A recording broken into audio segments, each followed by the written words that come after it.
Bonjour mesdames, bonjour messieurs. Pour ceux d'entre vous qui ne sont encore jamais venus à cette journée, je me présente en quelques mots. Je m'appelle Laurent Saccaro, je suis président du Cercle légitimiste de Bourgogne et Franche-Comté et c'est la 6e année, si je ne me trompe pas, que je me rends ici à l'invitation du président du Cercle du Limousin et de la Marche pour vous donner donc une conférence sur des sujets variés. L'année dernière, c'était Clovis. Et cette année, Monsieur Goès m'a demandé de vous parler de sociologie. Alors, ça peut faire peur d'emblée, mais ça va être au sens propre du terme, c'est-à-dire on va étudier une société. Alors, une société, pas n'importe quel type de société, ce qu'on appelle les sociétés de pensée. Alors c'est un terme dont on ne voit pas forcément bien ce que ça recouvre, mais c'est une chose qui est à la fois un peu lointaine et en même temps très proche, dans le sens où ça s'applique à beaucoup de degrés de la vie en société dans le monde d'aujourd'hui. Et donc je vais vous parler de ce type de société à partir d'un ouvrage qui s'appelle « Groupe réducteur et noyau dirigeant, sociologie de la subversion de masse ». Alors le titre n'est pas vraiment accrocheur, il faut bien l'avouer, et pourtant ça recouvre un ouvrage qui décrit parfaitement un phénomène donc qui est omniprésent dans le monde contemporain, qui n'a fait que se développer depuis le XVIIIe siècle, avec l'avènement de la société révolutionnaire. Alors cet ouvrage, il n'est pas tout à fait récent, puisqu'il a été édité en 1973, donc vous voyez, il y a 50 ans, et vous allez voir pourtant que les phénomènes qu'il décrit sont d'une brûlante actualité. Et cet ouvrage, donc, Groupe réducteur et noyau dirigeant, par Adrien Loubier. Dame vient de m'apprendre que l'auteur est décédé il y a peu, mais cet ouvrage, vous pouvez encore le trouver en librairie ou un large extrait sur la bibliothèque légitimiste sur Internet, sur viveleroy.fr. Ces groupes ce que Adrien Loubier donc appelle groupe réducteur et noyau dirigeant, il reconnaît lui-même que c'est une expression qui peut paraître hermétique, je cite. Elle exprime pourtant assez bien le problème que nous allons nous efforcer de cerner dans les lignes qui suivent. Je cite toujours. En fait, on ne va pas étudier spécifiquement un type de groupement humain, c'est-à-dire rassemblement d'individus, mais on va plutôt s'attacher à la forme de ces groupes humains. Parce que ces sociétés, ces groupes réducteurs et noyaux de dirigeants, qu'on appelle aussi sociétés de pensée, on peut les trouver en fait dans un grand nombre de structures différentes.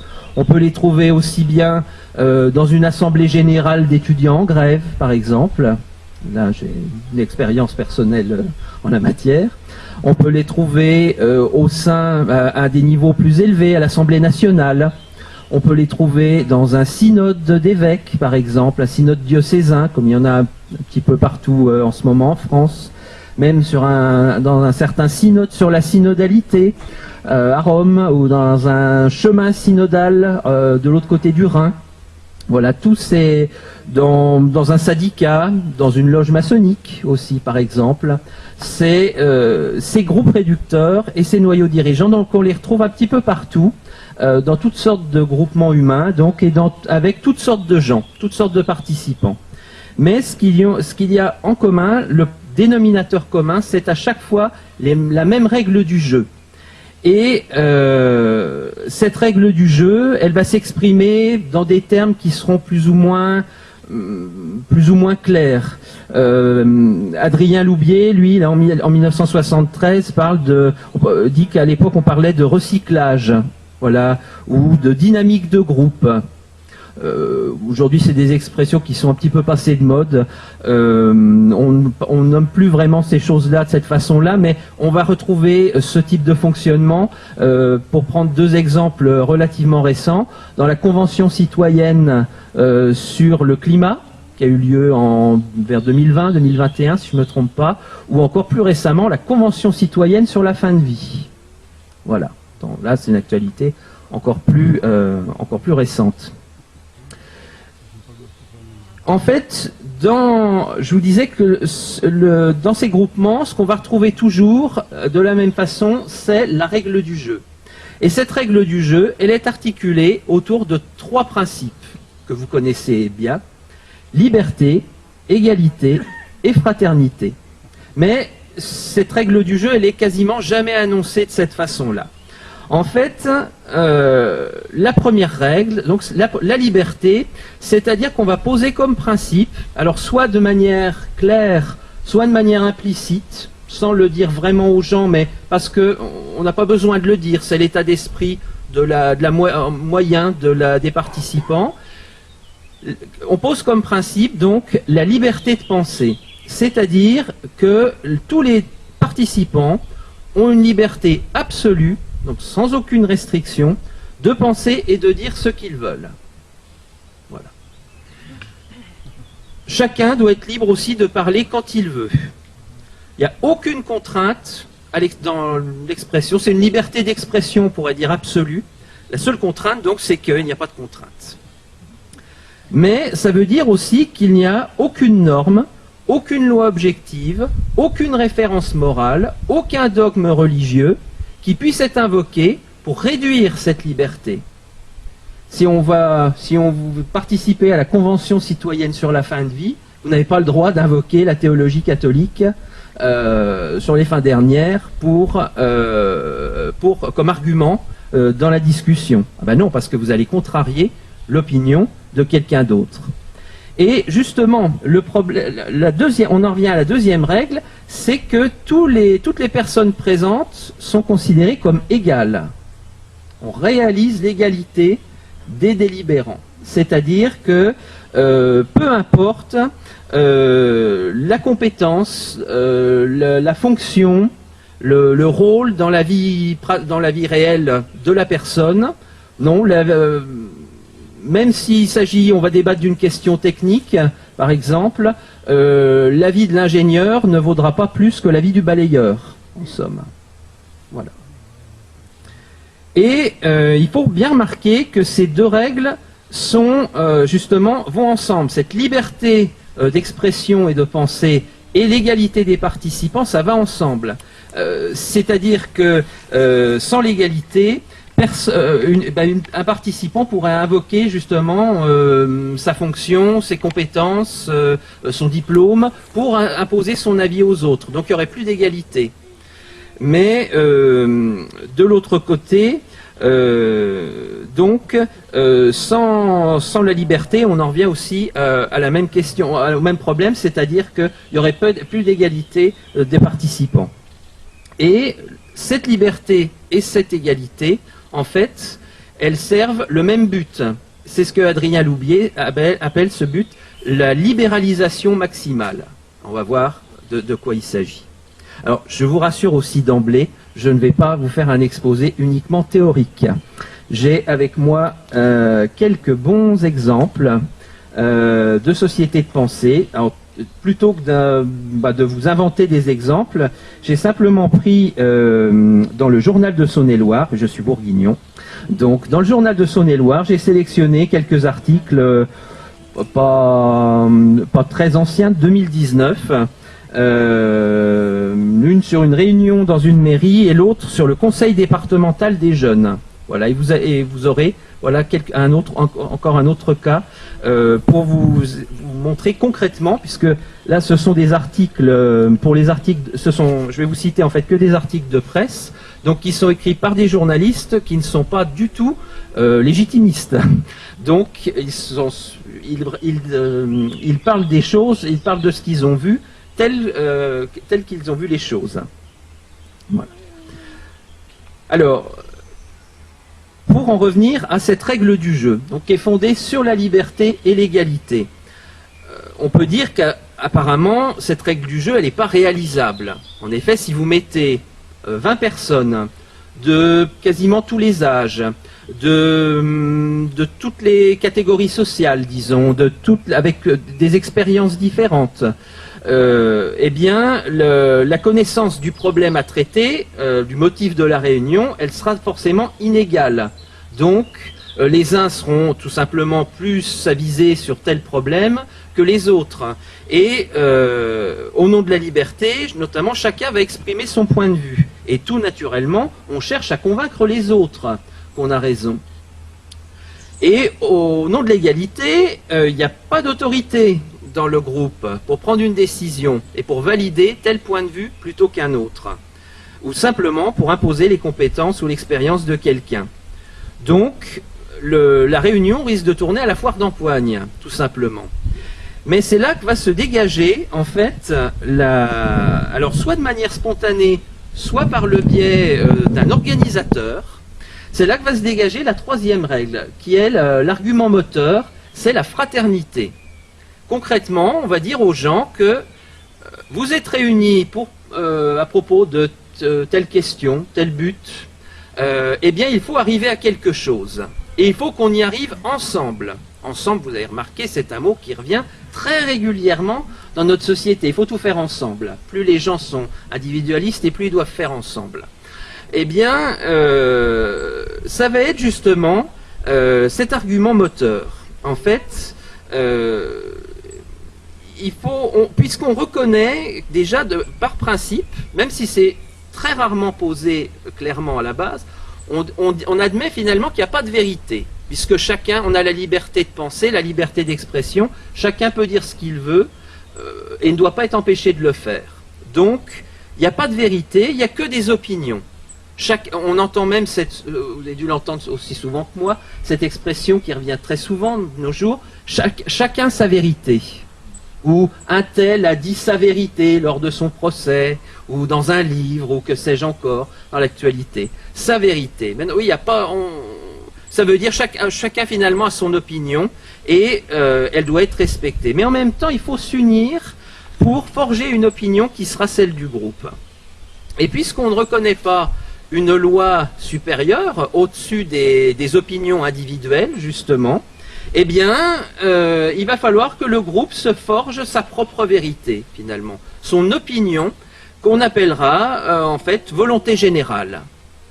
Et là, on est, évidemment, dans la continuité du contrat social de Jean-Jacques Rousseau. Voilà, de ces thèses qui ont été édictées au XVIIIe siècle. Et l'argument moteur de la fraternité, on peut le résumer de la façon suivante. Alors, je cite. Mesdames, messieurs, seuls nous ne pouvons rien faire. Livré à notre individualisme, notre opinion sera inutile. Or, il faut bien déboucher sur quelque chose, ce qui suppose de nous unir, d'établir une fraternité entre nous. Quitte à renoncer parfois à quelque chose de notre opinion personnelle, nous devons nous forger une volonté commune. Et grâce à cette union, nous serons plus forts. Voilà. Donc chaque participant est libre de penser et de dire ce qu'il veut, mais en même temps, pour arriver à une motion commune, il va devoir abandonner une partie, peut-être, de son opinion personnelle. Voilà. Prenons un petit exemple. Dans le journal de Saône-et-Loire, donc du vendredi 22 novembre 2019, page 3, ça c'est mon côté historien, hein, les sources, toujours les sources, on nous apprend sur une double page que a eu lieu au conseil départemental, donc à instance dirigeante du département de Saône-et-Loire, qui se tient dans la ville de Mâcon, a eu lieu le conseil départemental des jeunes, qui est composé de 76 élèves de 5e et de 4e. Alors, on nous dit notamment, ils sont ravis d'avoir pris un taxi affrété spécialement pour eux pour venir à Mâcon. De tous les coins du grand département de Saône-et-Loire, il faut dire d'emblée que le conseil départemental des jeunes a quand même un budget de 60 000 € annuel. Voilà, donc on peut affréter des taxis pour aller chercher les collégiens dans leur collège. La plupart des collégiens le confessent, l'idée d'intégrer ce conseil des jeunes leur a souvent été soufflée par le conseiller principal d'éducation de leur collège. Donc la spontanéité n'existe pas vraiment. Voilà, notamment Germain, 13 ans, dit l'année dernière j'étais délégué de classe, j'ai dû faire bonne impression et c'est ce qui lui a permis donc de venir de Chauffaille jusqu'à Mâcon avec son binôme, une jeune fille qui dit la CPE est venue me chercher en cours de maths pour me parler de ce conseil des jeunes, ça m'a tout de suite intéressé, l'univers des représentants, des lois m'attire beaucoup. La politique c'est quelque chose de compliqué mais ça m'intéresse et en plus j'aime parler, confirme son binôme. C'est donc des qualités essentielles. D'autres disent encore que voilà, ils étaient, le choix a été vite fait en ce qui les concerne, puisqu'ils étaient les seuls candidats de leur collège. Mais les deux ados assurent déjà qu'ils ne viennent pas ici juste pour donner leurs idées à eux. On va prendre toutes les idées dans notre collège, interroger les délégués de classe et le conseil de la vie collégienne pour partager la vision de Saint-Martin-en-Bresse à tout le département. Il doit l'attendre bien sûr avec impatience, ce département. Vision de Saint-Martin-en-Bresse. Parmi les thèmes qui mobilisent ces jeunes élus, la question de l'environnement revient énormément. Germain de Chauffaille veut par exemple agir pour proposer des menus végétariens. Tom de Pierre-de-Bresse veut lutter contre la pollution. Tout comme Thomas qui s'inquiète de l'empreinte écologique de la France, mais aussi de celle de la ville de Chalon-sur-Saône. Ces jeunes estiment aussi avoir un point de vue différent de leurs aînés à apporter au débat public. Si on était au pouvoir, nous les ados, on ferait aussi des erreurs, mais pas les mêmes que les adultes. C'est bien de mélanger les idées des adultes et des ados.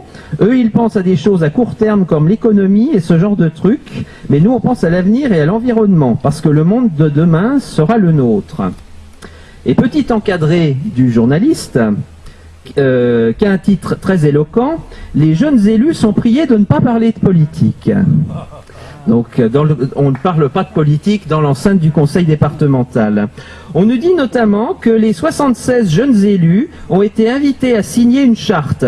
Dans celle-ci, ils s'engagent, je cite, à servir l'intérêt général, ainsi qu'à être présents aux séances plénières, aux réunions de travail et aux rencontres du conseil départemental des jeunes tout au long de leur mandat. Autre engagement, respecter les idées de chacun. Voilà, donc vous avez la liberté de penser qui est posée. Respecter les idées de chacun, représenter tous leurs camarades, exprimer leurs idées, même si elles sont différentes des leurs. Vous avez l'égalité. En revanche, les jeunes élus n'auront pas le droit de parler de politique pour de vrai. La charte stipule, je cite, que dans le cadre de leur mandat de 2 ans, les conseillers départementaux jeunes s'interdisent toute prise de position politique, philosophique et religieuse. Voilà, donc la liberté de penser, là encore, est bien présente.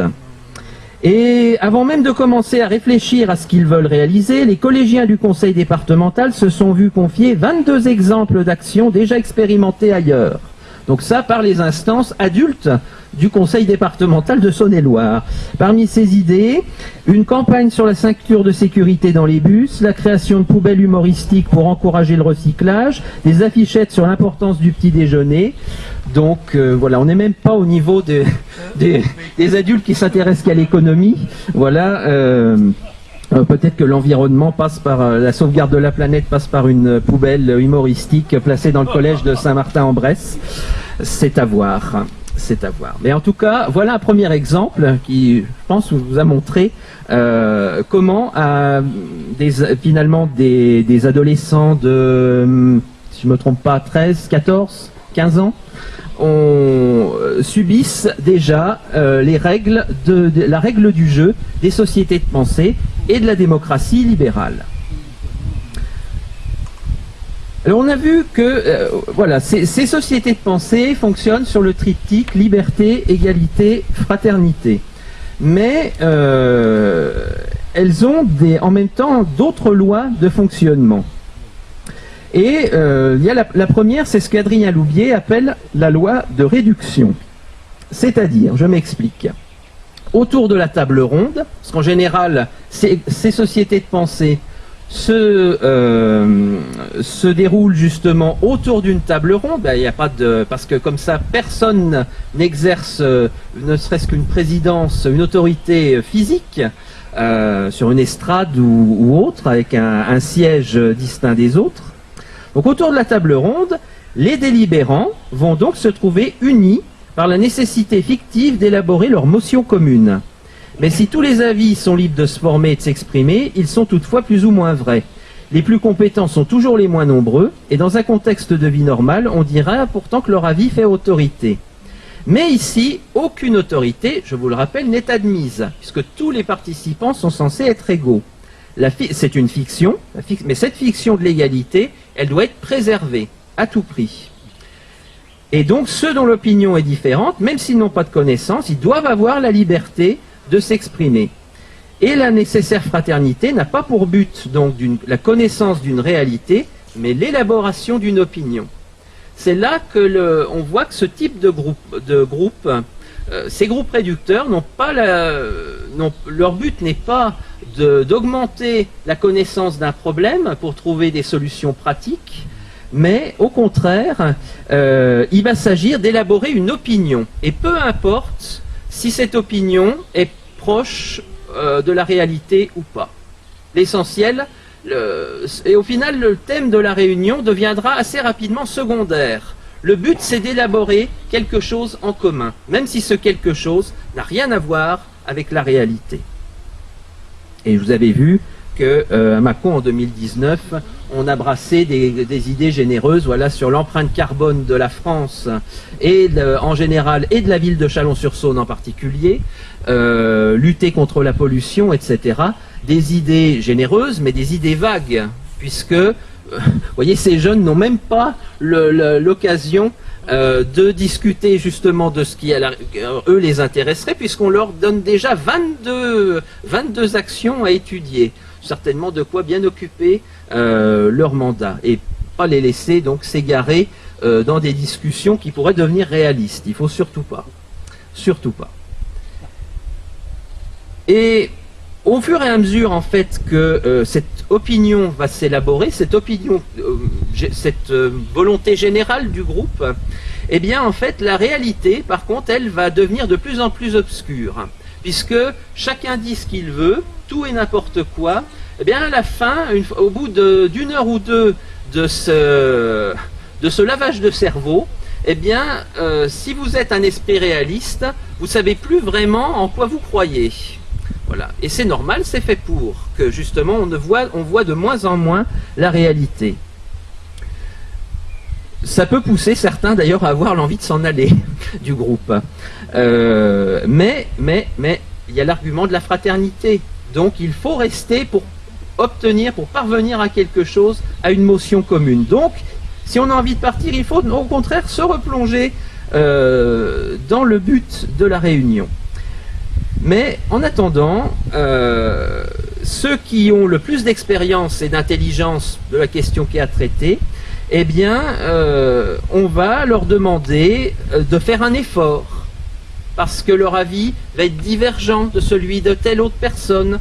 Donc, Madame une telle, on traite de questions de catéchisme, vous êtes catéchiste depuis 30 ans, il n'empêche que monsieur un tel qui est catéchumène a un autre avis sur la question. Il vient de commencer, mais il faut que vous abandonniez un petit peu de votre expérience et de votre connaissance des questions pour parvenir à une motion commune et à ne pas contrarier monsieur un tel.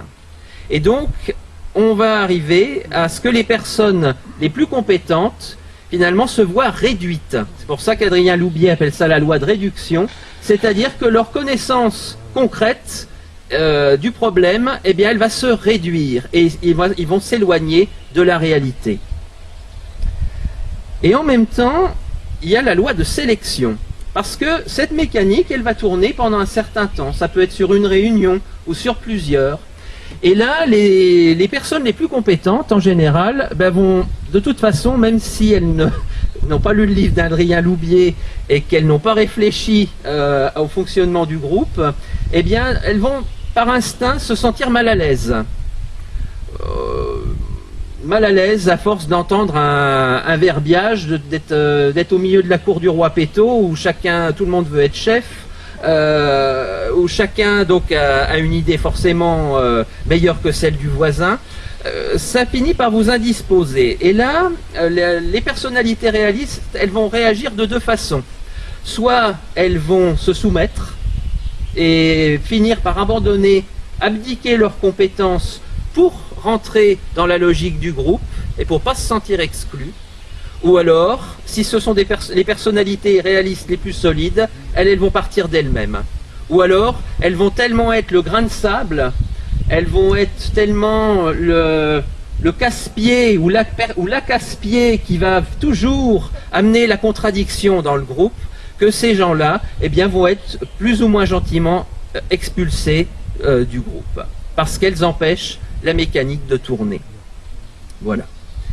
Par contre, donc il y a sélection des participants selon leur degré, on va dire, de réalisme, d'une manière générale. Parce que quelquefois, il ne suffit pas, pour être expulsé d'un groupe réducteur, il n'est pas nécessaire d'avoir des connaissances universitaires sur un sujet, ce sera simplement du bon sens. Voilà. Mais le bon sens est trop dans ce genre de groupe, puisqu'il faut parvenir à une motion commune.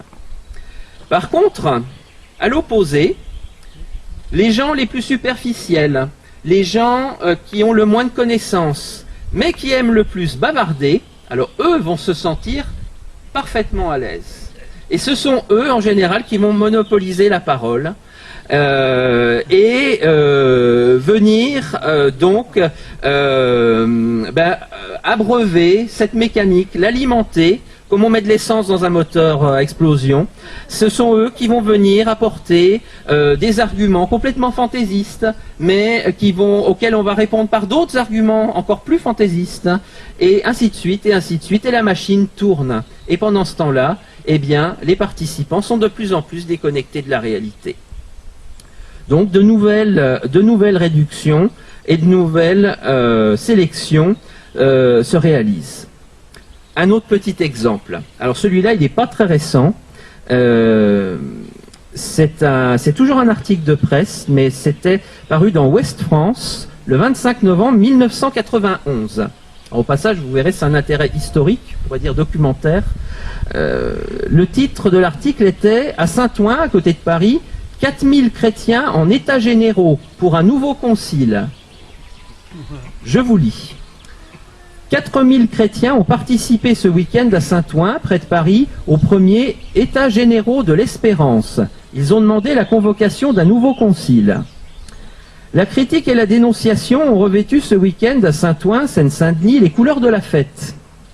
L'appel au dialogue, lancé en 1989 par 1800 déçus, je cite, d'une église autoritaire, méprisante et recroquevillée sur elle-même, a bien été entendu, selon Georges Montaron, le directeur de Témoignages chrétiens, initiateur de ce rassemblement.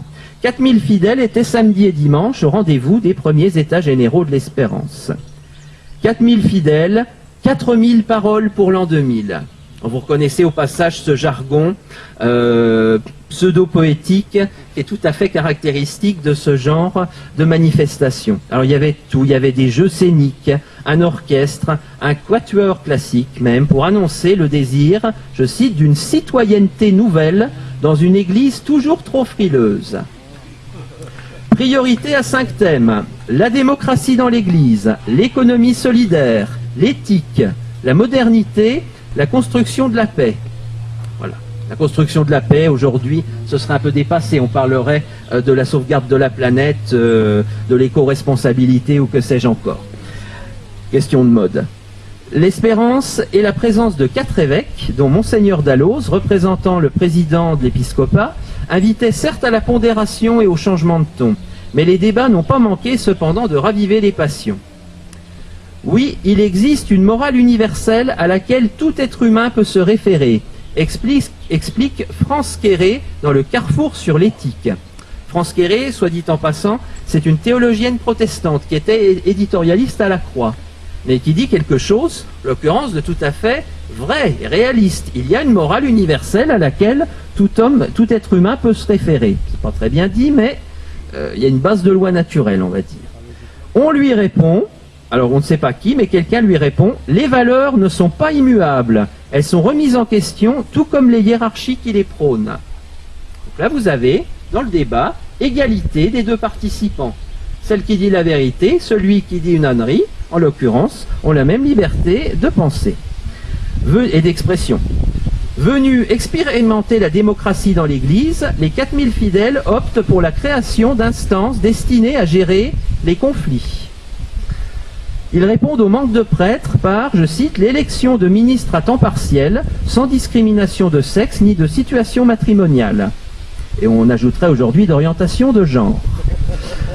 Ne soyons pas des fossoyeurs des espérances déçues, demande Geneviève Jacques, secrétaire générale de la CIMAD, en intervenant sur les moyens de bâtir une économie solidaire. Ne soyons pas des fossoyeurs des espérances déçues. C'est joliment chantourné, mais c'est l'argument moteur de la fraternité. Il y a des attentes, chers amis délibérants, alors il faut y répondre. Voilà. Et vous avez vu quel genre d'attente. Dans l'atelier sur la démocratie dans l'Église, on proclame 4 conciles en 5 siècles, c'est trop peu. Il faut un nouveau concile plus représentatif et plus œcuménique que Vatican II. Notamment, Edmond van der Merch, alors c'était un prêtre jésuite, directeur adjoint de l'enseignement catholique de 64 à 70, journaliste, membre du Cercle Condorcet, qui est une émanation de la Ligue française de l'enseignement. Alors, si vous ne la situez pas bien, cette Ligue française de l'enseignement, elle a été créée en 1866 par Jean Massé, et son but était, je cite, l'instauration d'un service public de l'enseignement soustrait à la tutelle de l'Église. Malgré tout, vous trouvez un jésuite chez ces gens-là, qui nous dit que Vatican II est déjà dépassé. L'Église doit s'activer si elle veut suivre le train. On a bien sûr envie, un réaliste aura envie de lui demander, mais quel train? Edmond van der Merch, en tout cas, n'est plus là pour répondre aujourd'hui.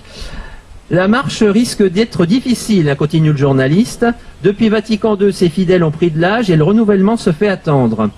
Devant l'ampleur de la tâche soulevée par l'Assemblée, la musique d'un téléfilm américain choisi pour ses premiers états généraux apparaît bien ambitieuse. Peut-être trop. Son titre, Mission Impossible. C'est parfaitement authentique. Sur le site Vive le Roi, vous pourrez même voir l'article de presse. Si on avait voulu, on n'aurait pas pu inventer d'aussi bons exemples de sociétés de pensée.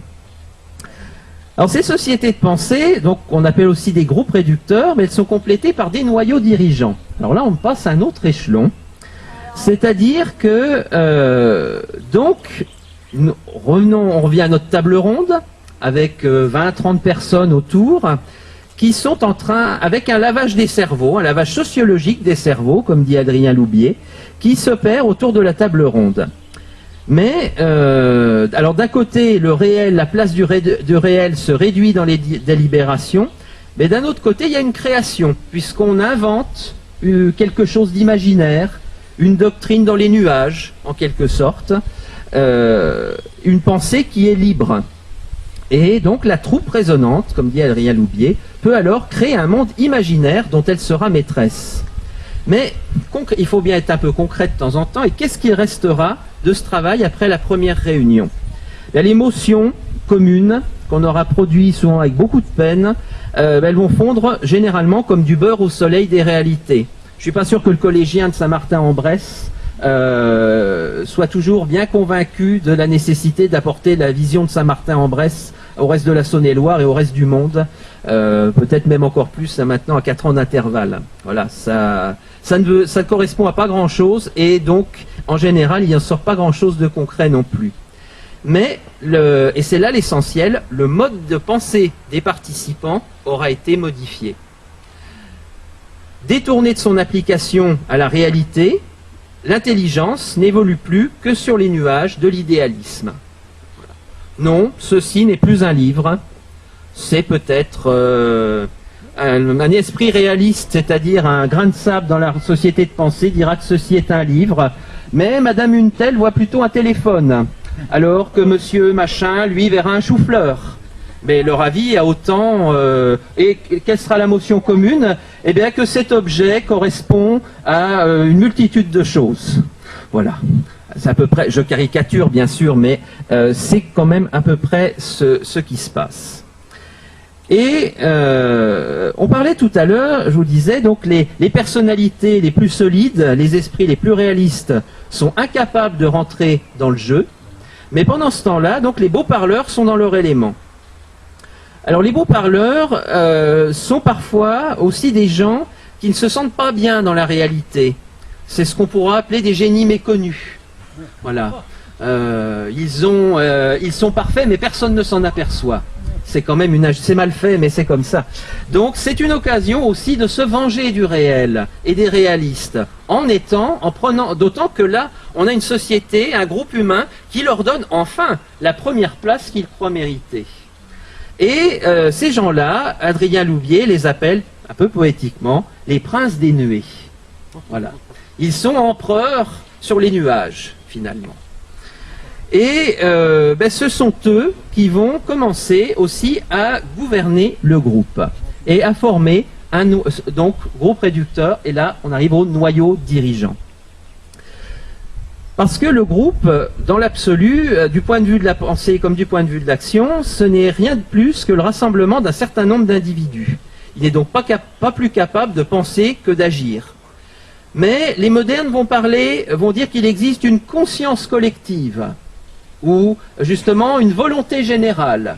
Mais ce sont des fictions, parce que un groupe est composé d'individus. Donc, c'est une pure fiction. Il n'y a pas de volonté générale, il n'y a pas d'esprit collectif qui anime tous les participants. Ça n'existe tout simplement pas.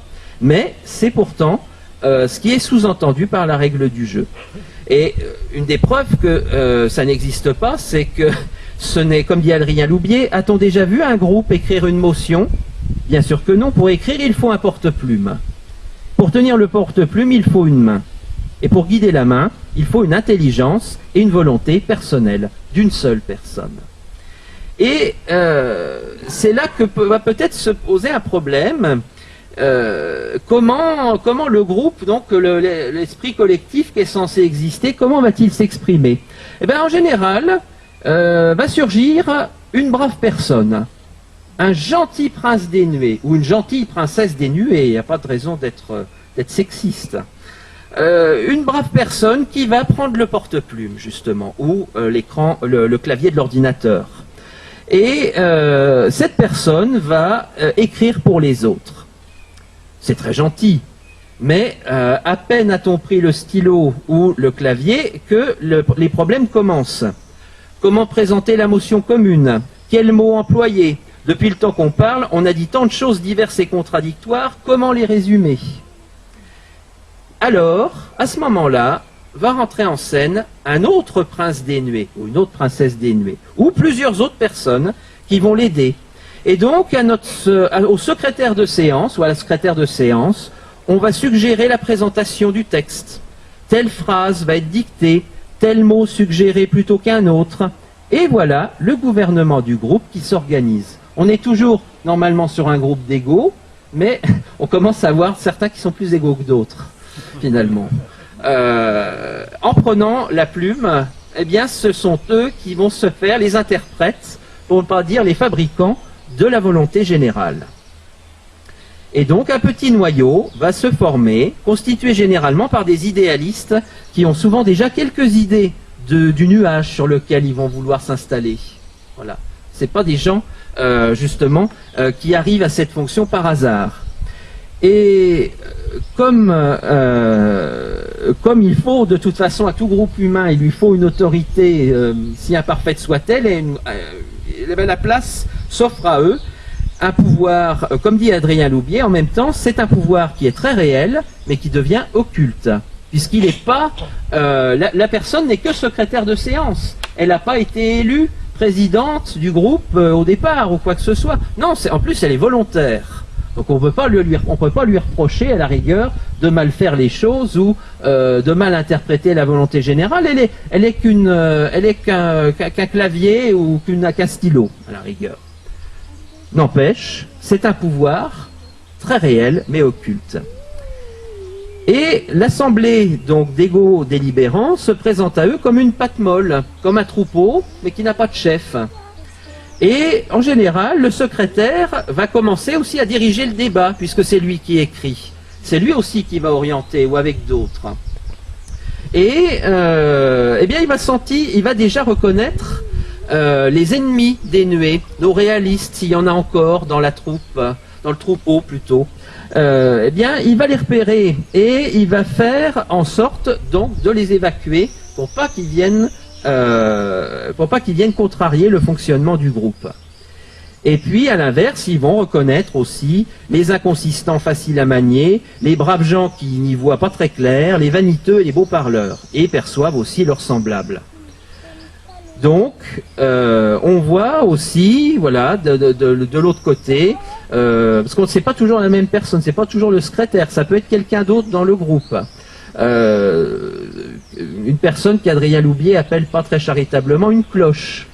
Voilà, une cloche munie d'un porte-plume, mais flattée de la confiance que leur a fait l'Assemblée.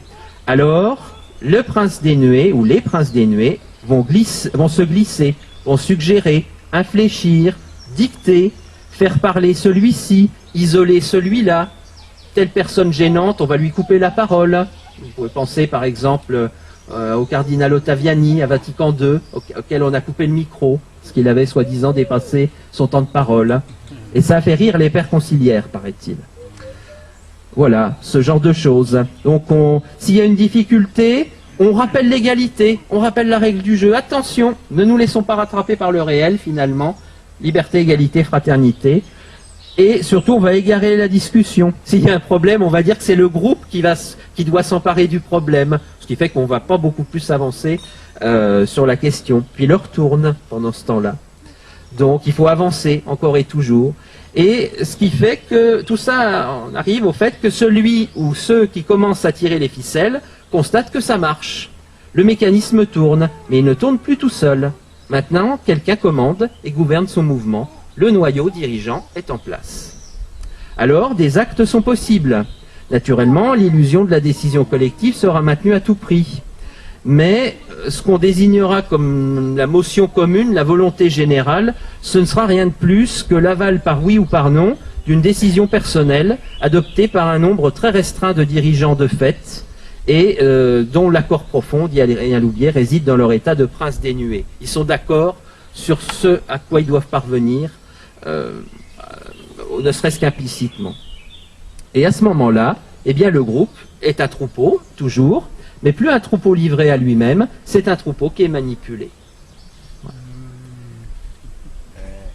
Le fonctionnement reste toujours le même, et souvent, aucun pouvoir officiel n'appartient au noyau dirigeant, pas même la moindre présidence.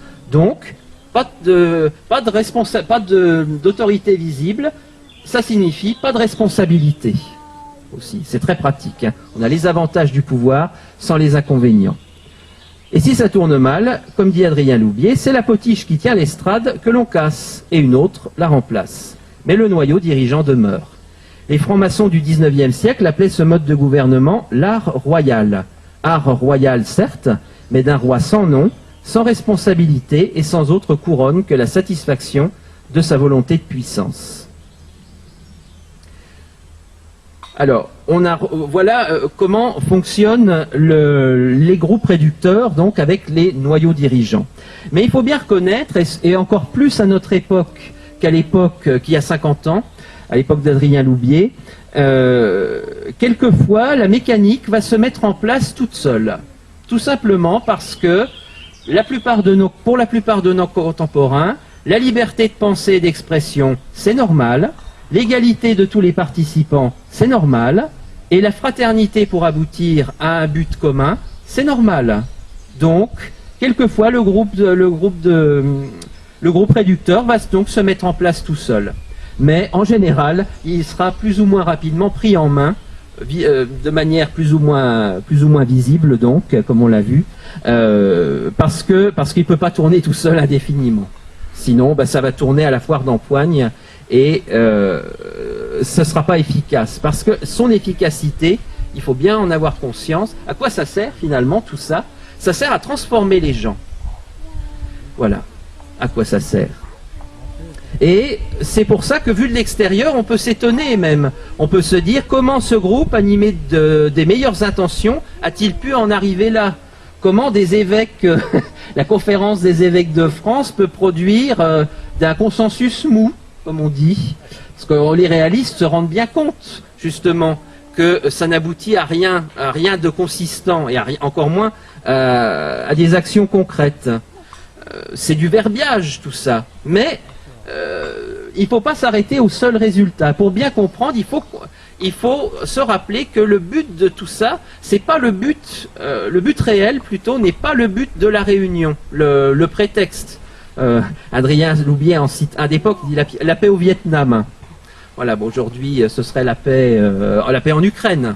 Voilà, ça peut être à peu près aussi consistant, mais ce sera toujours qu'un prétexte finalement, un alibi pour un motif, juste un motif de réunion. Et le vrai but de la réunion, c'est de réduire les gens, c'est de réduire les participants, donc de les rendre moins fidèles à la réalité, aux réalités de ce monde, et de leur faire pratiquer surtout la démocratie égalitaire, la démocratie libérale, qui est l'âme de nos sociétés, du monde politique dans lequel on vit. Voilà. Alors, quel est, vous me direz-vous, mais qu'est-ce qu'il faut faire par rapport à devant tout ça? Mais avant, je vais quand même vous donner mon dernier exemple. Journal de Saône-et-Loire, dimanche 10 février 2019. Titre de l'article ô combien évocateur, un esprit républicain souffle à la Chapelle-sous-Brancion. Et là, le correspondant de local de presse est quand même talentueux parce qu'il nous annonce directement la règle du jeu. Je cite, « Rechercher des solutions, dépasser les clivages idéologiques et aboutir à un consensus. Tels étaient les enjeux fixés par la quarantaine de participants au grand débat national organisé à la Chapelle-sous-Brancion, c'est un petit village de Saône-et-Loire, vendredi soir. La soirée s'est déroulée dans une ambiance plutôt studieuse et citoyenne. Un habitant de Chissel et Mâcon et le maire de la Chapelle-sous-Brancion ont assuré l'équité de la prise de parole tout en respectant un timing serré mais tenu. C'est là où vous voyez, il y a des variantes. Les groupes réducteurs et les noyaux dirigeants sont vraiment difficiles à saisir parce que ça ne fonctionne pas toujours sur le même modèle. Là, vous avez une autorité apparente. On a le maire du village. Et puis, par contre, un habitant d'un village qui n'est même pas du village, qui est du village à côté. Donc, à quel titre, d'ailleurs, est-il là? Ça, on ne le dit pas. Tout ce que je puis vous dire, pour essayer d'avoir glané quelques renseignements, c'est qu'il a été battu à la municipale de son village en 2020. Mais c'est tout ce qu'on sait, tout ce qu'on peut savoir sur lui. En tout cas, ils ont assuré l'équité de la prise de parole. L'équité de la prise de parole. Donc, la liberté et l'égalité dans la discussion. Et le respect du timing. Le respect du timing, oui, c'est une manière aussi ça peut être une manière délicate d'évacuer les oppositions. Ah ben non, vous avez des choses très intéressantes à nous dire, mais on n'a plus le temps. Ça, on l'entend aussi régulièrement dans ce genre de groupe. La première partie de la soirée a été consacrée au débat d'idées portant sur les 4 grands thèmes proposés par le gouvernement. C'était à l'époque de la consultation nationale, du grand débat national de Macron. En deuxième partie, une synthèse a repris les idées forces après un vote à main levée pour déterminer la tendance dominante. Quand je vous disais qu'on ne pourrait pas inventer ce qu'on lit dans la réalité des comptes rendus de la presse locale. Voilà, la synthèse avec les idées forces. Alors, dans quelle mesure une idée va-t-elle être plus force qu'une autre? Qui choisit? Ça, on ne le sait pas. Après un vote à main levée, vote à main levée pour déterminer la tendance dominante. Voilà. Vote donc parfaitement éclairé, bien entendu. Les questions de représentativité et de choix du régime politique ont cristallisé quelques tensions. Ben oui, quand tout le monde peut donner son avis et que tous les participants sont égaux, il y a quelques tensions. Même si l'accord s'est porté sur un changement du système institutionnel.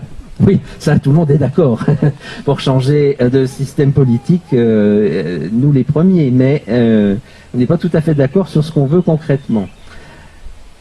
L'élection directe de l'exécutif de l'intercommunalité a aussi fait l'unanimité. Oui, ça c'est une question par rapport aux communautés de communes qui sont effectivement particulièrement pesantes pour les communes. Le développement du service public numérique est apparu comme indispensable, ainsi que la lutte contre la fraude fiscale.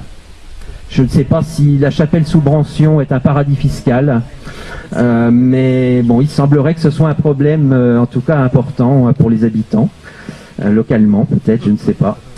Sur la thématique de l'écologie, forcément, se réapproprier son autonomie énergétique apparaît comme un enjeu majeur pour les petites communes du Tournugeois-Clunisois. Il a semblé pertinent pour l'ensemble des participants de se réunir à nouveau afin de traiter des sujets non abordés. Rendez-vous a été pris vendredi 22 février pour un deuxième débat. Et la machine tourne et tourne, et encore, et encore, et encore.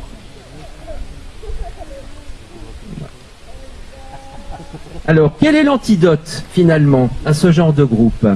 Eh bien, il faut en venir au principe. Alors, là, on passe presque de la sociologie à la philosophie, mais je vous assure, je vais essayer d'être le plus pédagogue possible. Qu'est-ce qu'il faut penser de la liberté d'opinion? Alors là, je serais tenté de dire, vous avez 3 heures. C'est presque un sujet, enfin c'est malheureusement pas un sujet de bac de philo, mais ça mériterait en tout cas de l'être. La liberté, selon le dictionnaire Larousse, c'est l'absence de contraintes. C'est un petit peu court, notamment d'un point de vue métaphysique, mais c'est la définition du Larousse. Mais si l'on prend à la lettre cette définition, dit Adrien Loubier, elle peut conduire aux absurdités les plus énormes. Mais il n'empêche, c'est sur ce principe-là que fonctionne notre société. Et le but de notre société, le but affiché en tout cas, c'est d'assurer justement le maximum d'absence de contraintes à chaque individu, à tous les niveaux. Mais, comme le rappelle Adrien Loubier, sur le plan moral, intellectuel, pédagogique ou professionnel, sur le plan des réalités concrètes, le libéral, le libre penseur, refuse en fait les contraintes de la réalité. Il cesse d'être libre et devient esclave de ses passions, de ses désirs, de ses ambitions, de ses rêves qu'il construit sur les nuages, puis des conséquences des actes que sa déraison lui aura fait poser. À l'inverse, et là, Adrien Loubier cite l'évangile selon saint Jean, chapitre 8, verset 32. « Vous connaîtrez la vérité, et la vérité vous rendra libre. » Pour qu'il y ait liberté, il faut en effet reconnaître d'abord l'ordre des choses. Vous devez vous soumettre à la réalité. Et la réalité, c'est que ces 150 pages de papier sont un livre. Ce n'est ni un téléphone, ni un chou-fleur. Mon intelligence, par le biais de mes sens, me dit que je tiens un livre en main. Je me soumets à la réalité, donc, de ce livre. Voilà, c'est un livre. Et parce que je reconnais que c'est un livre, je suis plus libre que si je pensais que c'était un chou-fleur. Tout simplement. Vous lui avez demandé son avis? Malheureusement, étant un objet inanimé, en tout cas apparemment, peut-être qu'il a une conscience qui le relie à la terre-mère, que sais-je, mais en tout cas, a priori, je ne peux pas lui demander son avis, donc le livre, mais je peux faire on peut faire un tour de table, mettez-vous en cercle, hein, on va déterminer s'il s'agit bien d'un livre, si vous voulez. Voilà, pour revenir un peu plus sérieusement, Léon XIII enseigne que la vérité, c'est l'adéquation entre l'intelligence et son objet. C'est-à-dire que la vérité, c'est que mon intelligence reconnaît que c'est un livre. Voilà, je me soumets à l'objet, je me soumets au livre et j'accepte que c'est un livre et j'en tiens compte après dans mon raisonnement, même si je ne peux pas lui demander son avis. Voilà. Donc, c'est ça là en fait, et c'est là qu'on exerce, que l'être humain va exercer véritablement son intelligence, c'est-à-dire en reconnaissant l'ordre des choses, un ordre qu'il n'a pas choisi, qu'il ne crée pas lui-même. Alors là, on est exactement à l'inverse de la philosophie moderne, qui nous dit que il n'y a rien justement il n'y a pas de, les choses sont ce que l'homme veut bien qu'elles soient finalement. C'est pour ça qu'on peut tout changer. Ça, en gros, je vous fais un résumé à peu près de la base philosophique de la théorie du genre, hein. Mais et ça s'applique dans beaucoup de domaines des sciences humaines. Mais en bon réaliste, nous pensons exactement l'inverse. On doit se soumettre à l'ordre des choses pour voir quel est cet ordre des choses, le comprendre et agir à partir de là. Et c'est là que réside d'ailleurs la liberté, puisque à partir du moment où je reconnais que c'est un livre, eh bien, je peux en faire tous les usages affectés à un livre. Je peux le lire, je peux le classer avec d'autres, voilà. Si je m'en sers pour caler une armoire, par contre, là, je sors un peu de son rôle de livre, mais c'est pas moralement, c'est encore défendable. Voilà.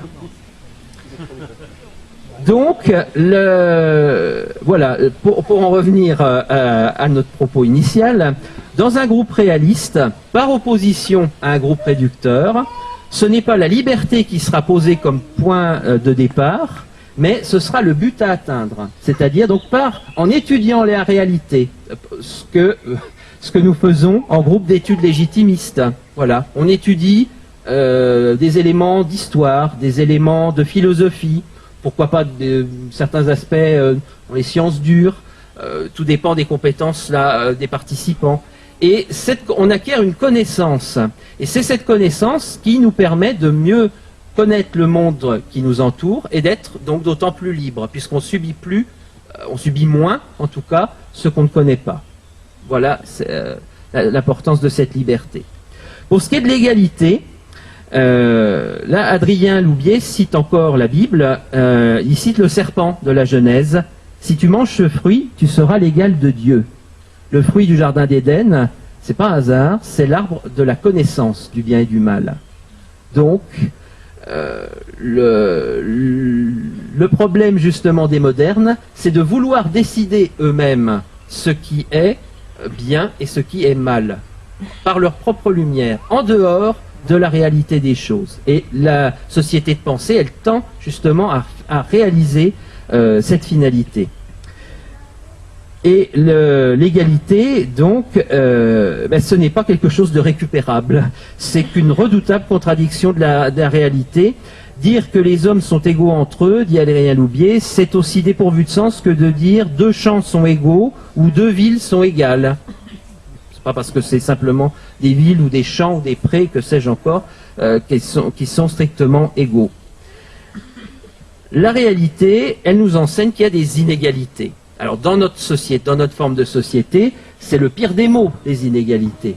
Parce que ça veut dire que deux personnes prises au hasard seront pas strictement égales. L'inégalité, c'est l'horreur absolue. Et il faut la détruire. Et combien de fois par jour pouvons-nous l'entendre ? Traquer les inégalités, réduire les inégalités, c'est quelque chose qui revient régulièrement. Mais les inégalités, il faut voir à l'inverse qu'elles sont bénéfiques. Pourquoi ? Eh bien tout simplement parce que une inégalité, ça veut tout simplement dire que quelqu'un peut faire quelque chose que moi, je ne peux pas faire. Et donc j'ai besoin de cette personne pour telle chose, et cette personne a besoin de moi, à l'inverse, pour telle autre chose. Et des inégalités doivent normalement, en tout cas, naître des rapports humains bénéfiques et féconds. Voilà. Et pas simplement, là je parlais d'un point de vue strictement pratique, il y a tout l'aspect aussi théologique avec la charité, qui place les choses encore à un niveau supérieur. Voilà. Mais et il ne faut pas oublier d'ailleurs que le contre-pied de l'égalité, c'est de reconnaître qu'il y a des hiérarchies. Alors là aussi, c'est un mal absolu à notre époque, une hiérarchie. Mais, comme le rappelle Adrien Loubier, même au ciel, enseigne l'Église, il y a des hiérarchies. Et c'est dans les anges, par exemple. Et c'est justement pas un hasard. Donc un groupe réaliste, il fonctionnera à l'inverse d'un groupe réducteur.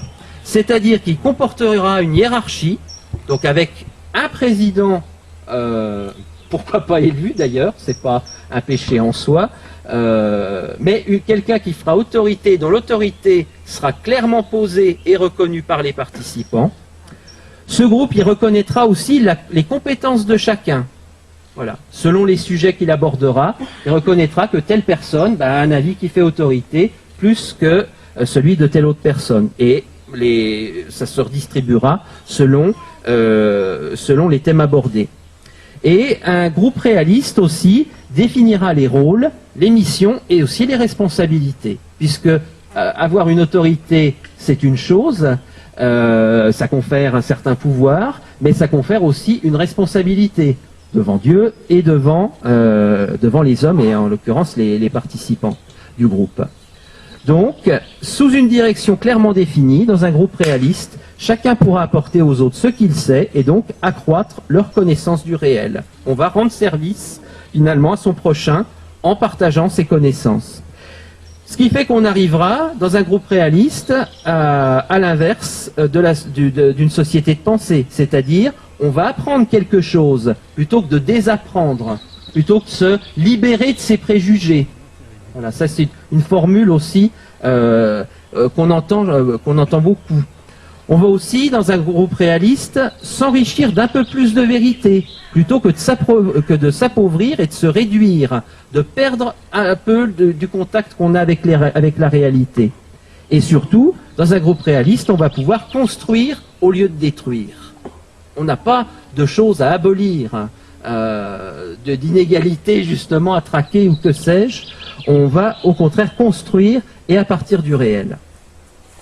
Et quant à la cohésion du groupe réaliste, là on a démonté finalement la liberté et la fraternité. La cohésion du groupe réaliste, elle va venir autour de sa finalité. C'est-à-dire que le groupe déjà, il n'est pas une nécessité en soi. Si on se réunit, c'est pour quelque chose. Si vous êtes venus, si vous êtes tous là cet après-midi, en l'occurrence c'est pour m'entendre. J'espère que vous n'êtes pas déçus. Mais en tous les cas, si vous êtes là, c'est le but immédiat, on va dire, c'est pour m'entendre, mais le but lointain, c'est pour le bien commun. Voilà, puisque vous êtes dans une réunion politique. Donc, quel est le but de la politique, en tout cas pour les légitimistes? C'est le bien commun de la France, en l'occurrence. Et donc, aussi, très concrètement, le bien commun de tous ses habitants. Donc, la finalité du groupe, c'est la réunion des efforts de plusieurs personnes pour défendre ou promouvoir le bien qui leur est commun. Moi, j'ai fait des efforts pour préparer cette conférence, et vous faites des efforts, je sais quelquefois contre votre corps qui vous incite à vous réfugier, pas dans les nuées, mais dans les bras de Morphée peut-être. Hein. C'est très humain, je ne peux pas vous en vouloir, mais tout le monde fait des efforts, vous faites des efforts en tout cas pour me suivre, et je vous en remercie. Et donc, tous ces efforts, eh bien, leur finalité, c'est le bien commun, en dernière analyse. Tandis que dans les groupes réducteurs, à l'inverse, on va rencontrer que des motifs de réunion vagues et lointains. Donc, voilà, la paix au Vietnam, l'apostolat de l'Église, le bonheur de l'humanité. Aujourd'hui, on rajouterait la sauvegarde de la planète. Voilà. Donc, à partir de maintenant, nous allons parler des moyens de réduire l'empreinte carbone de Gouzon. Voilà, par exemple. Voilà. Ah ben oui, les vaches. Donc nous allons... Qui est pour l'abattage des troupeaux sur la commune de Gouzon et dans le canton, voilà, pour sauver la planète. Motifs de réunion, donc, qui ne sont que des finalités apparentes, impropres à créer le lien d'une vraie fraternité. C'est comme le vivre ensemble républicain, c'est l'Arlésienne, on en parle toujours, on le voit jamais. Et encore moins par les temps qui courent, d'ailleurs. Voilà, c'est quelque chose, cette fraternité, on ne la voit jamais parce qu'elle n'existe tout simplement pas ailleurs que dans les nuages, et certainement pas dans le réel. Mais donc le groupe réaliste, comme je vous disais, le groupe réducteur, lui de toute façon, peu importe le motif de la réunion, son but, c'est de réaliser, de faire vivre, c'est la seule chose de concrète d'ailleurs qu'il produit, c'est de forcer les participants à vivre la démocratie égalitaire. Voilà. Ça, c'est son seul effet concret. Et en général, c'est plutôt efficace. Puisque si vous rentrez plein de bonnes intentions, comme délégué, conseiller départemental des jeunes, vous devenez peut-être qu'après au lycée, vous allez faire un peu de militantisme dans un syndicat, puis lycéen, puis dans un syndicat étudiant, et puis vous rentrez ensuite dans un parti politique, et vous vous retrouvez assis, non pas à la droite du père, mais du président Macron, par exemple. Voilà, à force de réduction en réduction, vous devenez un candidat idéal et un bon sujet du système. Un idiot utile, comme disait Lénine, absolument. Un idiot utile. Et pour le groupe réaliste, au contraire, son existence n'est pas une fin en soi. pas plus que sa forme. Mais la forme du groupe réaliste est organisée selon l'ordre des choses, c'est-à-dire la soumission au réel, la structure hiérarchique et le bien commun comme finalité. Alors, il ne faut pas non plus tomber dans l'idéalisme et se dire que à partir du moment où on fait partie d'un groupe réaliste, tout va aller parfaitement bien, il n'y aura jamais de friction, tout le monde s'entend très bien, etc. Non, ça n'existe pas.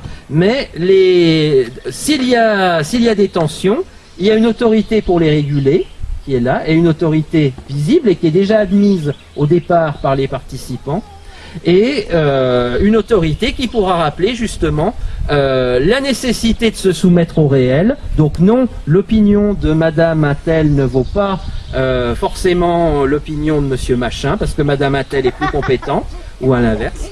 Mais si. La vérité n'est pas la moyenne de deux avis divergents, et si deux personnes se contredisent, l'une au moins se trompe en partie, au moins. Et de toute manière, dans un groupe réaliste, on verra aussi rapidement les fruits concrets de ce groupe. S'il fonctionne bien, et si la décision qui a été prise est sage, eh ben, elle va porter de bons fruits. Si on s'est trompé, ça marche pas. Et à ce moment-là, il faut se soumettre à la réalité, être suffisamment humble pour réviser ses positions, acquérir un peu plus de vérité et donc de liberté. Et c'est comme ça qu'on transforme ces échecs finalement en épreuve bénéfique. Voilà. Et le perfectionnement, donc, sera le fruit de l'effort de soumission à l'ordre des choses, autant que de se soumettre à l'autorité de ceux qui sont supérieurs par les compétences ou par la charge. Et en conclusion,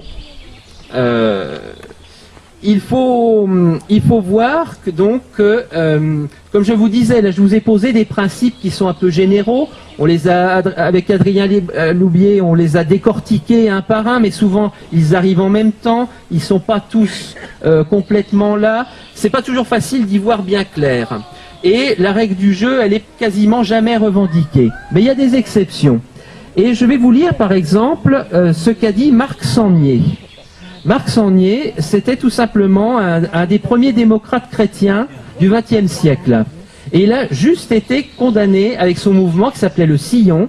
Ils ont été condamnés par le pape Saint Pie X en 1910 dans une encyclique. Et que disait Marc Sangnier? Vous allez voir, vous allez pouvoir juger de la pertinence de cette condamnation romaine. Voilà ce que dit Marc Sangnier. Non seulement notre démocratie n'exige pas pour se mettre en route, une unanimité de saints, elle ne réclame même pas une majorité numérique. Une minorité, peut-être une infime minorité, suffit. Je m'explique. Les forces sociales sont en général orientées vers des intérêts particuliers, dès lors nécessairement contradictoires et tendant à se neutraliser. Si l'on trouve un centre d'attraction capable d'orienter dans le même sens quelques-unes de ces forces qui se contrariaient et se neutralisaient, celles-ci pourront l'emporter et le problème sera résolu. La démocratie apparaîtra toujours comme l'expression d'une orientation, le sens d'un mouvement. Plus il y aura de citoyens pleinement conscients et responsables, mieux sera réalisé l'idéal démocratique. Mais pour commencer, il n'est pas besoin d'une majorité numérique, il suffit d'une majorité dynamique. Voilà. C'est Marc Sangnier qui a écrit ça il y a maintenant à peu près 125 ans. Et c'est ça qui a été condamné justement par Saint Pie X. Vous avez là la théorie des groupes réducteurs et des noyaux dirigeants par un catholique libéral, un catholique démocrate. Mais le revirement tient à peu de choses. Petite note d'optimiste quand même de la part d'Adrien Loubier, d'optimisme. Qu'une ou deux personnes perçoivent à temps les racines sociologiques du phénomène qui s'amorce et tout est renversé. L'autorité d'une personne peut suffire pour que la structure du groupe soit radicalement modifiée, tout comme l'usure, le conformisme ou la maladie d'un responsable peuvent suffire à soumettre un groupe réaliste au règne dénué. Voilà, il faut bien voir que ces groupes réducteurs et ces noyaux dirigeants ne se déroulent pas uniquement dans les milieux progressistes, disons. C'est pas uniquement une invention et un domaine d'action des gens de gauche, on pourrait dire. Ça existe aussi dans les milieux qui se disent de droite, voire ou qui sont dits d'extrême droite. ça prend des formes qui sont un peu différentes, mais ce sera des fois pas d'ailleurs très subtil. C'est ce qu'on pourrait appeler l'œcuménisme politique. Quand vous avez un mouvement catholique comme Civitas, par exemple, qui fait intervenir des conférenciers comme le Dr K, qui, dans un entretien à Brésinfo en 2020, dit qu'il est catholique et 3 lignes plus loin qu'il travaille pour le règne du soleil invaincu. Eh bien, voilà ce qu'est de l'œcuménisme politique. Civitas est animé par des catholiques, des bons catholiques, mais concrètement, ils agissent en politique à l'inverse de ce qu'ils prônent en religion. Ce sont les premiers à dénoncer l'œcuménisme religieux, mais ils font la même chose en invitant un agnostique ou un néo-païen, en lui donnant une tribune dans une conférence destinée à des catholiques. Eh bien, c'est tout simplement favoriser une forme d'entrisme. C'est tout simplement favoriser une forme de propagande et donc au nom, bien sûr, d'une fraternité. Alors qui est pas, c'est pas la fraternité des républicains, bien sûr, mais ce sera la défense de la nation. Voilà, avec des gens qui pensent presque comme nous ou qui sont d'accord avec nous sur beaucoup de points. Mais là, à l'inverse, parce qu'il y a justement des points de désaccord qui sont essentiels. Comment on peut faire parler un gnostique dans un prieuré catholique? C'est impensable. Ben si, ça se pratique. Parce que Monsieur K a une certaine renommée, donc il va faire venir du monde. Et puis peut-être qu'on va le convertir. Ah, peut-être qu'on va le convertir. Mais qui convertit qui, en fin de compte? Qui convertit qui? Voilà les questions qu'il faut se poser. Il a un œil au beurre noir. Alors moi je vois un signe triangulaire, mais... Ah, je sais pas si... je sais pas si c'est... Enfin, il porte une cocarde, quoi. Ah oui. Alors en tout cas, comment se prémunir de ces groupes réducteurs? Vous y avez peut-être été confronté au cours de votre vie. Pour ma part, je suis plutôt jeune, mais je suis pas très vieux. Mais j'ai déjà été confronté en assemblée générale de grève étudiante, par exemple. Ou à ce genre de choses. Même une manifestation, ça peut être une forme aussi de société de pensée finalement. Où l'important c'est pas tant pourquoi vous allez marcher, c'est que vous y soyez. Et en y étant, vous participez, vous acceptez la règle du jeu. Il faut bien garder à l'esprit que les intentions en la matière sont secondaires. Même si vous allez à une société de pensée avec d'excellentes intentions, même vous allez essayer, admettons, vous avez un petit moment de folie, vous allez essayer d'infiltrer une réunion d'En Marche ou je sais plus comment, Renaissance maintenant, voilà, des macronistes, en essayant de leur faire entendre raison sur la nécessité de travailler au rétablissement de la monarchie chrétienne en France. Bon. Alors, eh bien, vous allez, en y allant, c'est un petit moment de folie, hein, ne l'oublions pas. En y allant, eh bien, vous risquez de rendre service.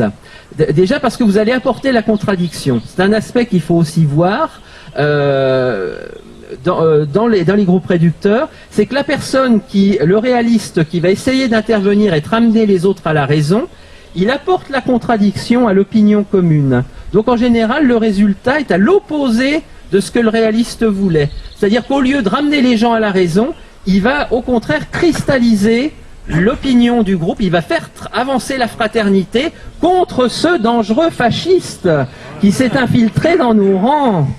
Voilà, et qu'on va ramener à la porte de la salle de la maison des associations, peut-être pas manu militari, mais en tout cas pas de manière forcément très courtoise. Voilà pourquoi il ne faut jamais aller de soi-même dans un groupe réducteur. Je me souviens à une université d'été légitimiste, après avoir travaillé justement sur les groupes réducteurs, un très jeune participant qui me dit: mais c'est génial, pourquoi on le fait pas en fait, nous? Alors, je pense qu'il a dû rater quelques leçons de catéchisme dans la partie de ce qu'il faut faire hein, sur la morale. Pourquoi on le fait pas nous? Eh bien parce que c'est de la manipulation et que ce n'est pas moral justement, et que en bonne théologie catholique, on ne peut jamais faire du bien en faisant le mal. Voilà, tout simplement. Donc on n'a pas le droit moralement de faire ça. Mais ça nous met pas pour autant en situation de faiblesse. Mais si donc par hasard vous vous trouvez dans une réunion animée de bonnes intentions, ça peut être une réunion, admettons, sur la sauvegarde d'une chapelle à tel endroit. Ça peut n'importe quel groupement aujourd'hui peut tourner en société de pensée. Eh bien, il faut vous rappeler de la règle. Et si vous commencez déjà d'instinct à vous sentir pas trop à l'aise, vous allez chercher les 3 clignotants: liberté, égalité, fraternité.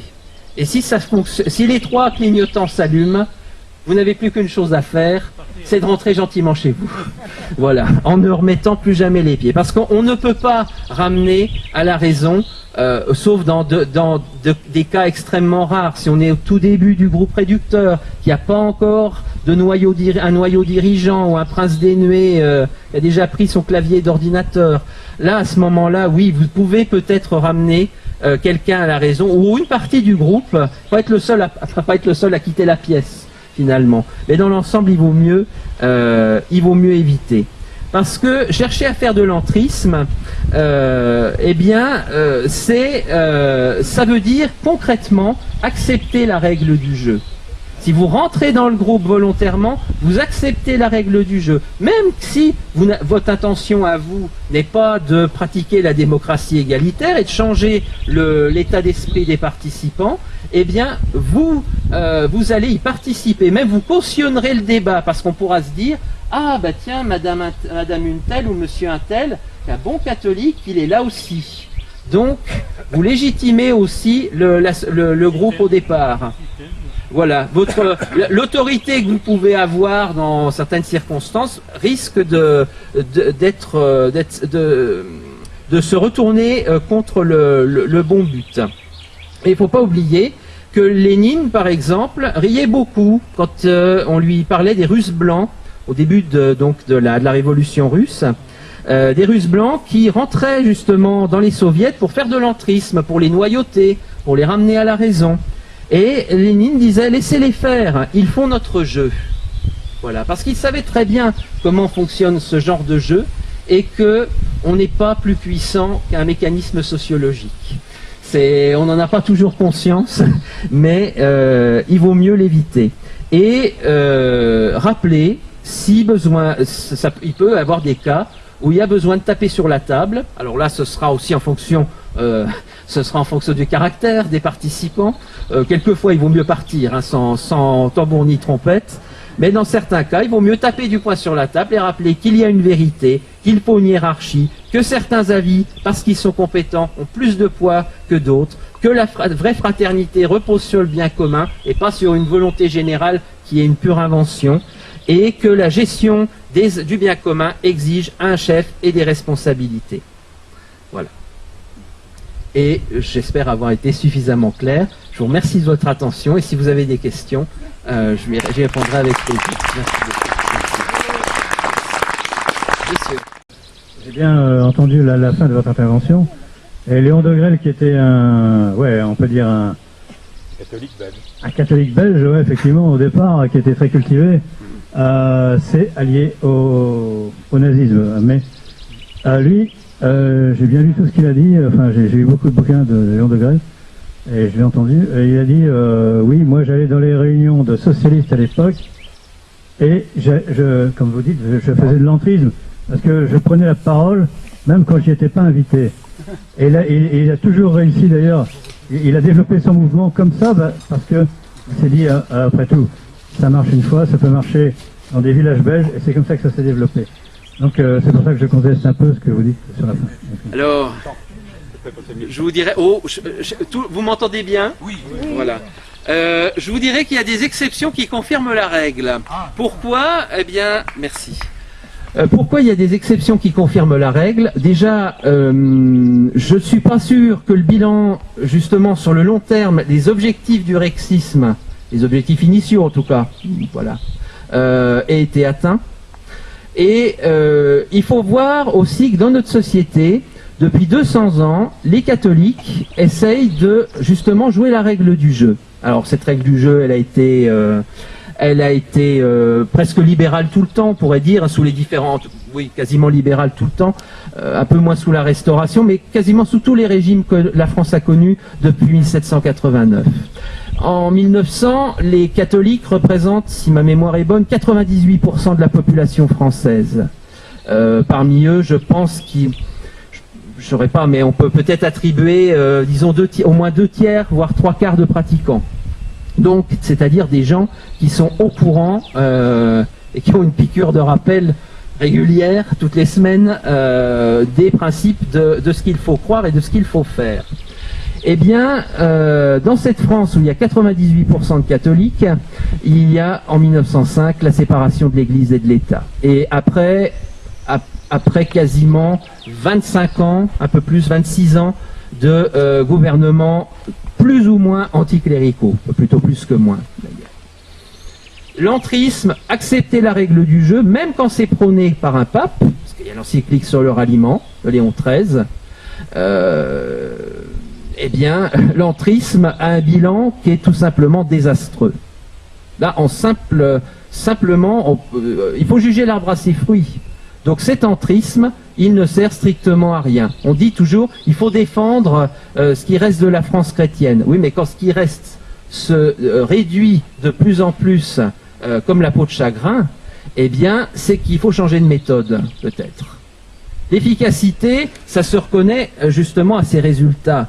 Donc, Léon Degrelle a peut-être converti des dizaines, ou soyons optimistes, des centaines de socialistes, mais il les a convertis à quoi, en fin de compte? Sur 10, 20, 30 ans.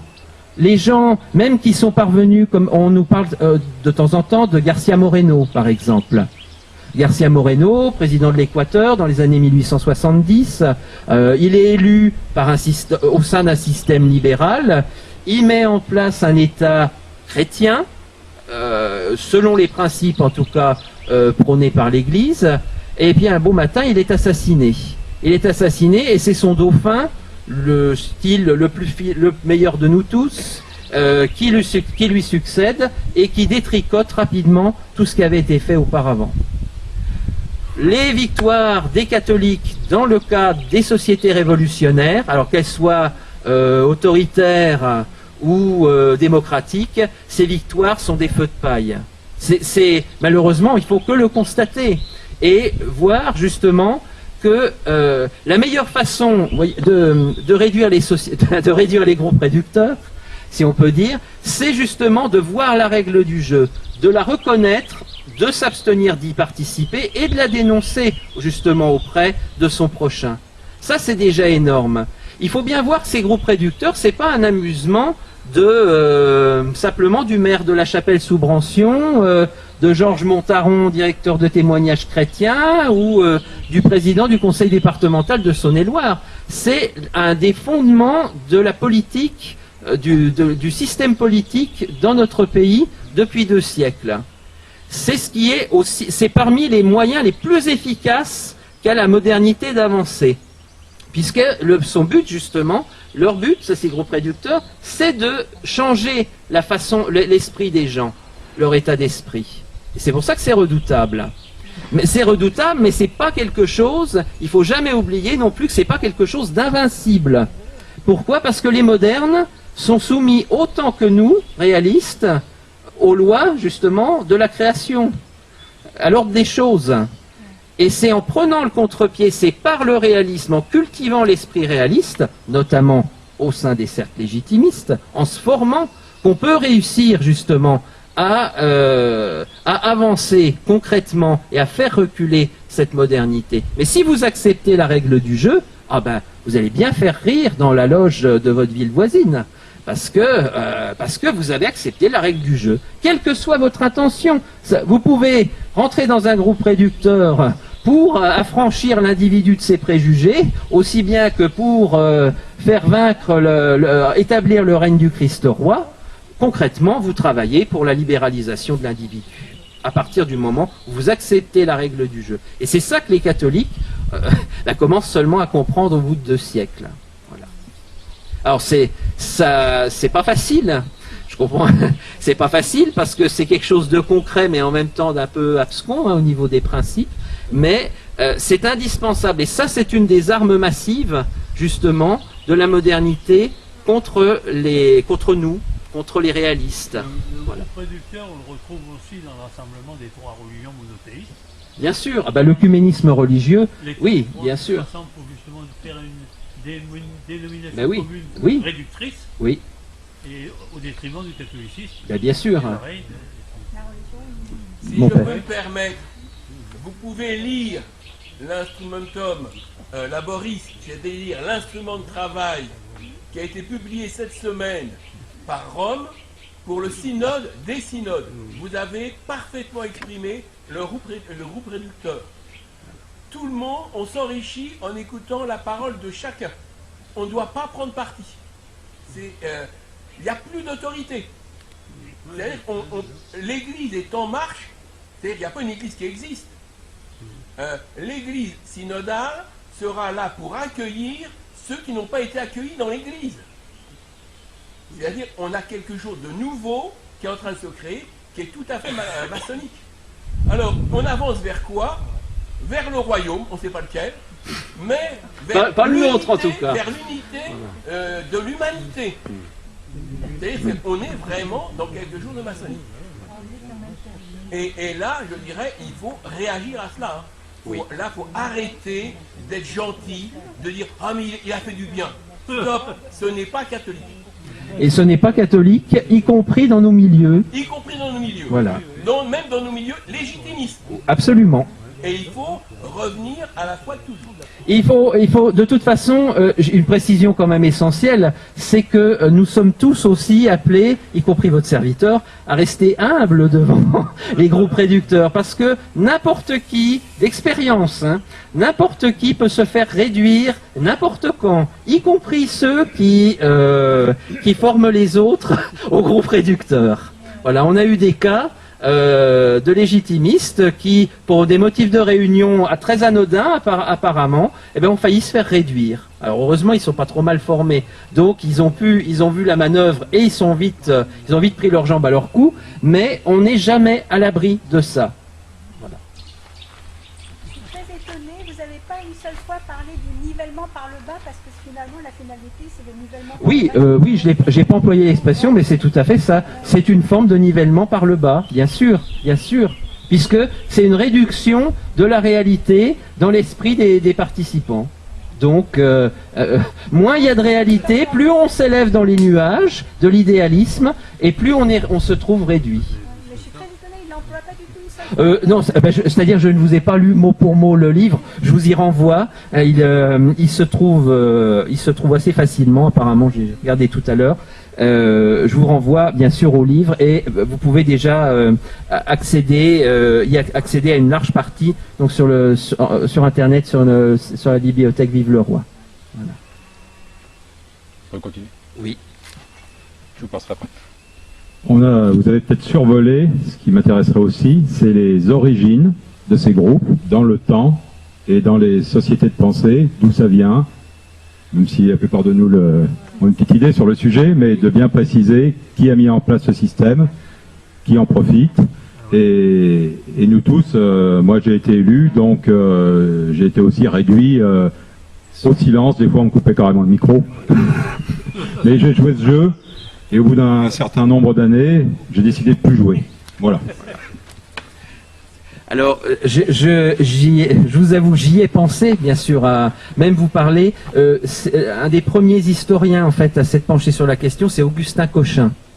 Voilà, c'était un historien début 20e qui a été tué pendant la guerre de 14, et il a été un des premiers à étudier, notamment dans le cas de la Bourgogne, la campagne électorale de 1789, par exemple. Comment on a élu les députés aux États généraux, avec des consignes qui sont au mot près identiques d'un bout à l'autre de la Bourgogne. Alors, vu les moyens de transport de l'époque, de communication de 1789, voilà.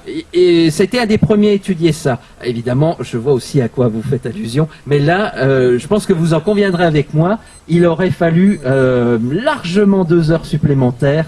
Et ni vous ni moi n'aurions pu assumer ça. Donc ce sera pour une prochaine fois. Comment on fait pour les détruire, je crois que j'ai entendu. Eh ben, déjà, en n'y participant pas, une réunion, un groupe réducteur sans participants, ben, ça n'existe pas, tout simplement. En n'y participant pas, et surtout, ben, voyez, peut-être en échangeant avec d'autres personnes, en essayant justement de leur montrer cette règle.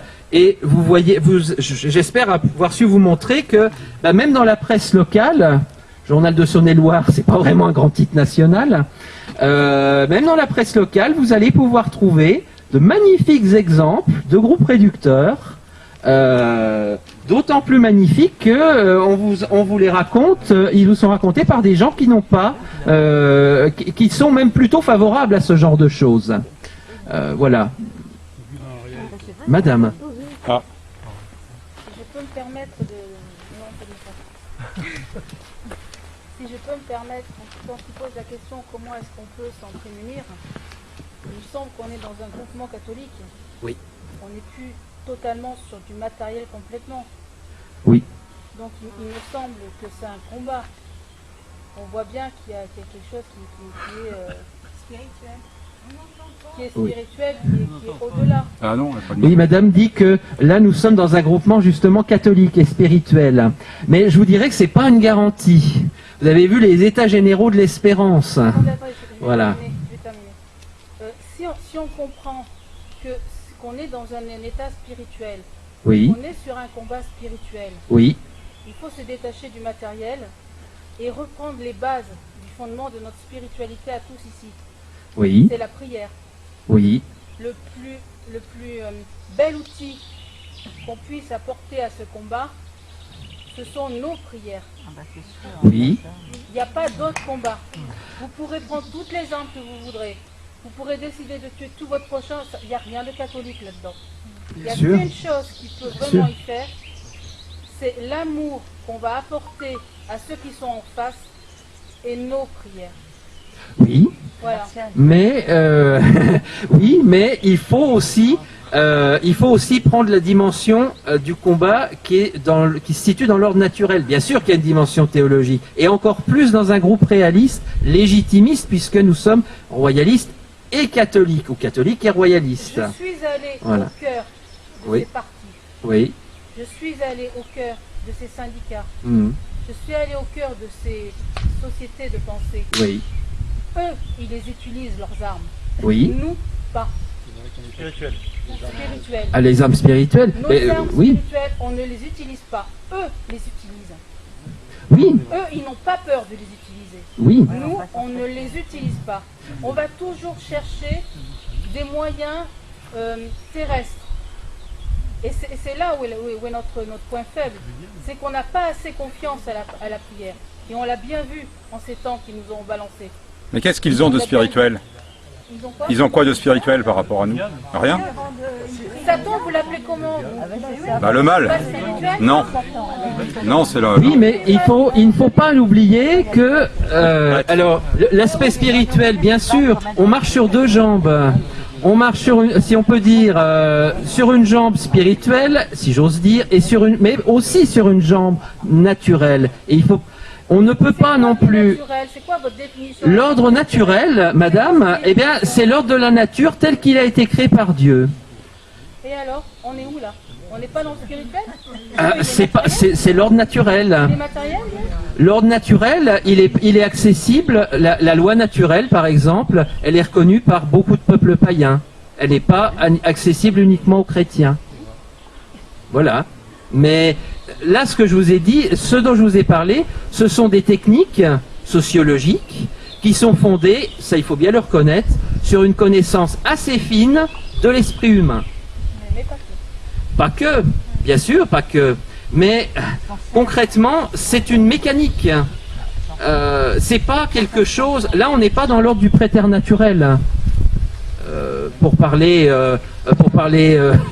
sorcellerie par exemple, ou démons, on n'est pas dans l'ordre du préternatural, parce que même les adeptes du démon, ils sont soumis comme vous et moi à l'ordre de la nature justement.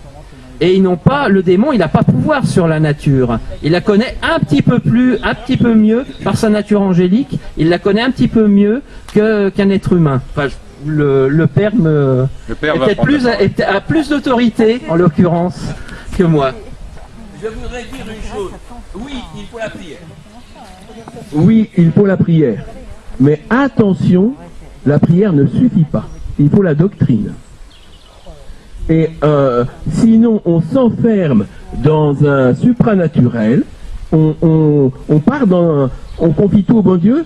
Mais attention, la doctrine, c'est ce que nous a laissé notre Seigneur Jésus-Christ. On doit adhérer, on doit travailler. Et c'est parce que, pourquoi il y a eu toutes les chutes depuis le concile et après, c'est parce que les catholiques n'étaient pas formés doctrinalement. On leur a dit, voilà, il faut communier dans la main. Tout le monde a communié dans la main. D'où vient la doctrine? De l'Église. De l'Église. C'est quoi l'Église? De notre Seigneur Jésus-Christ. Qui a construit l'Église? C'est notre Seigneur Jésus-Christ qui a construit. Qui a construit l'Église dans laquelle on est? Qui a construit Vatican? Tu es Pierre. Attendez. Il n'y a pas une autre Église. Il n'y a qu'une seule Église, qui est l'Église catholique, apostolique et romaine. Qui a construit Vatican? Ah, Vatican II, ça je ne sais pas. Ceci, vous avez un certain nombre de personnes infiltrées dans l'Église qu'ils ont appelé l'Église conciliaire. Et cette Église conciliaire, c'est une Église qui a infiltré l'Église catholique. Comme l'Église synodale sera pire que l'Église conciliaire. Mais c'est là qu'il faut, nous, avoir une doctrine. Et il faut travailler, et il faut étudier là-dessus. C'est là où il a difficulté. Oui, mais attention, la doctrine de toujours. 5e siècle, Saint Vincent de Lérins est de foi catholique, ce qui a été cru depuis toujours, partout et en tout lieu. Donc c'est ça. Et pas se fier uniquement à la prière. Donc attention, je suis tout à fait d'accord avec vous, pour prier. Ah ben bien sûr. Et attention, et se convertir. Et se convertir.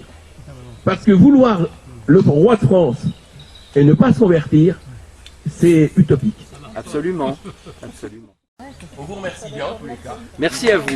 Et vive le roi. Vive Dieu, vive le roi et vive la France.